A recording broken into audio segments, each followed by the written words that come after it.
Chapter 9. Over the next few months we toured the country. The road rash could never stay in one place for too long. It attracted the wrong kind of attention. The local police were harmless enough, but as the rash's reputation grew, so did the attention it received from the city cops. They figured that if nothing else, it was setting a bad example. If they'd had any idea of the casualty rate, they'd have closed in on us faster than a chicken runs after someone, as shouted Bernard Matthews in its ear. But there was tacit consent amongst the riders, even Viper, that racing was racing. Grudges would be settled on the open road, nowhere else, and the law authorities were never involved. Within days we'd moved in convoy from the Sierra Nevada to the long sandy highways and dunes of the Pacific coast. It was here that the first ever road rash had taken place all those years before, and you could tell that there was something special about the place. It was almost as if this bunch of nomads and speed freaks that I'd joined were coming home. Or maybe it was just me. I don't know. But there was definitely a spooky atmosphere around the place. Slater took time out to surf, while the rest of us made do with riding the concrete waves of the open road. It was also here that I'd first managed to talk to Natasha on her own. After the race, I needed to loosen up, and I wanted to get a decent look at the ocean. The actual race had just offered glimpses of the sea between mountains, but I'd always felt that there was something magical about the sea. So I decided to cruise out onto the ocean. I met Natasha coming in the opposite direction. She'd just been picking up some provisions from the nearest store, about 15 miles up north, up the highway. We both slowed as we approached each other. She asked where I was going. I told her. "Mind if I tag along?" She smiled. Did I mind? What do you think? After a gentle ride along the highway, we turned off down a side road and found ourselves by the sea.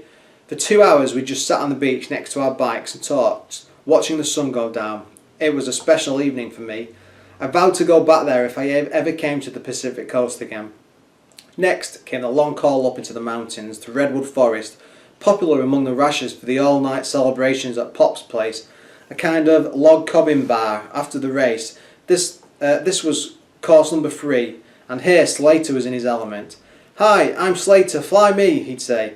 I get it was just his passion for skateboarding getting the better of him, but if there was any jumping to be done, he'd make the most of it. There were jumps and ridges all around the course, and if you caught them right, you could catch some serious air.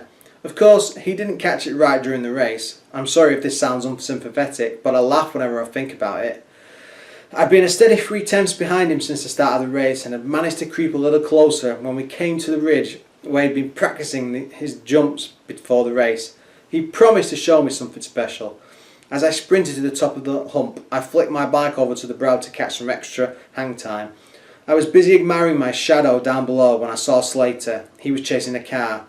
There was a particularly angry driver shaking his fist at Slater through his back window, while Slater was screaming and shaking his fist at the driver of the car. The car kept on going, leaving Slater to start pegging it down the road after him as fast as his wobble legs could carry him. "Stop, thief!" screeched a red-faced Slater. "Come back with my bike, you car driver!" Hey, that was Slater's strongest insult. Give the guy a break. The bike was wedged under the car's radiator and was being shunted down the road at a steady 20 miles an hour. Slater told me afterwards that he'd had to run for 1.5 miles before the bike had slipped from under the car. Everyone teased him mercilessly, but to give him his credit, normally jumps were his speciality. He was the one who taught me to flick my bike left and right just on the point of takeoff over the brow of a hill to gain extra height. Before too long I was up there with the birds. The landings tended to hurt a bit, but I guess you don't make omelettes without breaking eggs. There was another way to get a lift off. If you veered off the road, you caught a lift from the rocks that lay scattered on the verge. It was dangerous, but judge it right and you could clot yourself some serious airtime. I never risked it back then, but I was convinced that you could clear an oncoming car if you timed it right. But my Shuriken 400 wasn't really up to it. Don't get me wrong, it took corners like a dream, and you could practically race the whole course at maximum revs. But for real daredevil acrobatics, you needed a bike with a little bit more raw power. After the chill of the mountains came the scorched heat of Palm Desert.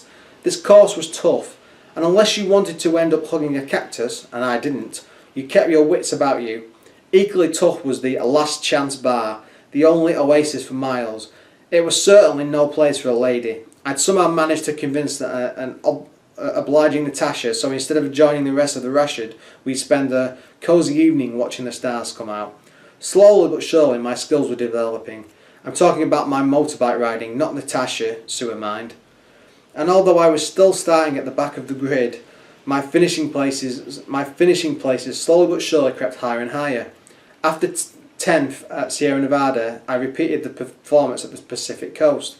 In the Redwood Forest, I made 8th, and then, scorching along the sandy Palm Desert Highway, I finished 6th. You're learning, kid, reckons Slater. Before too long, you'll be teaching me tricks. Yeah, maybe he was right, but I was more worried about Viper. He hadn't said a word to me after the first race, but I'd heard that he was out for revenge. And out on the road, I didn't fancy my chances a second time round. The 5th and final course was the Grass Valley. Cross traffic was as much of a problem here as all the other courses, but I was getting more and more confident. So far I'd managed to avoid the police. So much for the clairvoyant skills of O'Leary. I'd only wiped out one more time.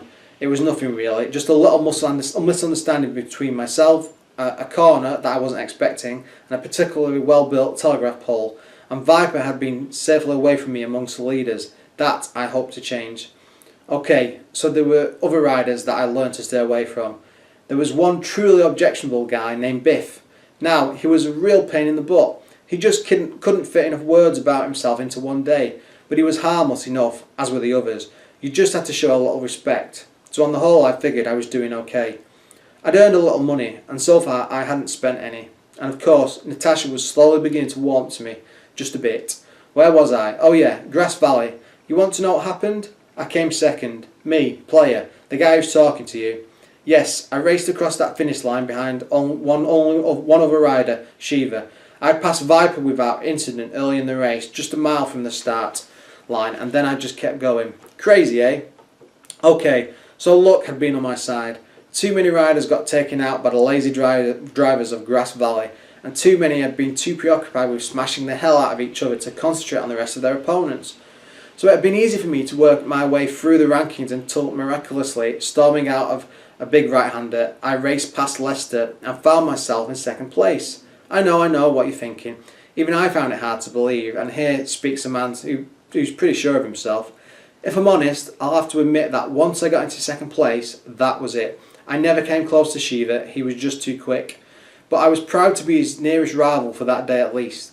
Natasha was proud of me too. We'd playfully scraped for 5th place over about a mile until I managed to pull away from her along a straight. Yes, I was getting better, and I was learning how to play it rough too.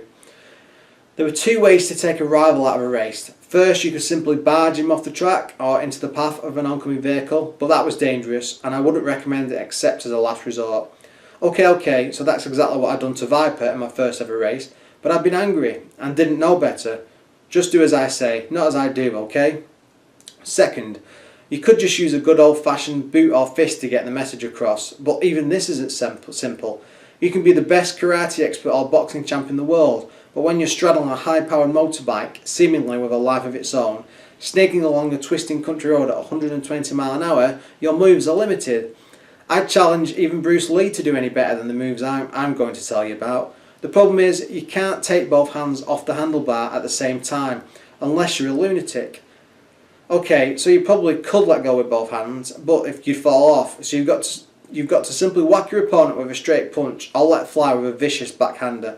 Both will do the job well. It's all a matter of timing really. But a badly connected punch won't always send your target sprawling first time. More often than not, he'll flounder around a bit instead of doing the decent thing and falling off, with a good chance of knocking you off your own bike with him. This time, I won't say or her, even though I don't hit women. Besides, if what I'd heard about Natasha was right, women tended to hit back. There was always the chance that your target would start walloping you back, and that's not good news. It wastes time, you can't concentrate on the road, and perhaps more importantly, it hurts. Also, any other riders keeping a safe distance behind you will be able to poach your place on the 2 and simply cruise past you. Not to mention the unthinkable possibility that you may come off second best in the fisticuffs, and your opponent might actually succeed in knocking you off himself. What I'm trying to say is that it's far better to kick your opponents. It takes less time, you can keep both hands on your bars, and the whole manoeuvre is more likely to succeed. Push your weight towards the back of your bike and coil your legs ready to strike. when you draw alongside your opponent, kick like a mule and knock him into tomorrow. I'm just telling you for the record, okay? There's no way you catch me mixing it rough. I said there's no way you catch me. I didn't say I never did it. After Grass Valley, we returned to Sierra Nevada for the second time that season. I knew the course this time and came in third. We followed the same sequence of courses before, and through a mixture of skill, bravery, lightning reflexes, and alright, beginner's luck, I finished in the top 5 in each and every race. I guess it caused a bit of a stir amongst the organisers. I mean, I've got to hand it to myself. If a rookie rasher is going to take on the cream of the country's riders and start making decent inroads towards winning, then I guess things were too easy. It was then that we heard the news. They decided to lengthen the courses. Instead of approximately 5.5 miles long, they became 7.5. I'd been with Natasha at the time, just saying hello, you understand, and neither of us really knew what to think about the changes. A lot of the riders complained. We were all speed freaks, but we weren't suicide artists. Well, most of us weren't. Like it or get out was a stonewall answer from the organisation. A few riders quit. They figured that you could only have so much of a good thing, but the rest of us, suckers to our own addiction, well, we knew that without a regular fix of adrenaline, we would be lost, and rashing was the ultimate. After this sport, everything else in life came a meagre second. Once a rasher, always a rasher. That's what Slater had taught me. So most of us stayed on. Maybe we should have known better. There were more changes to follow. Changes that made what was already a brutal hard sport even more bloodthirsty. Changes that will claim many lives over the following years. You want to know what happened? Then read on.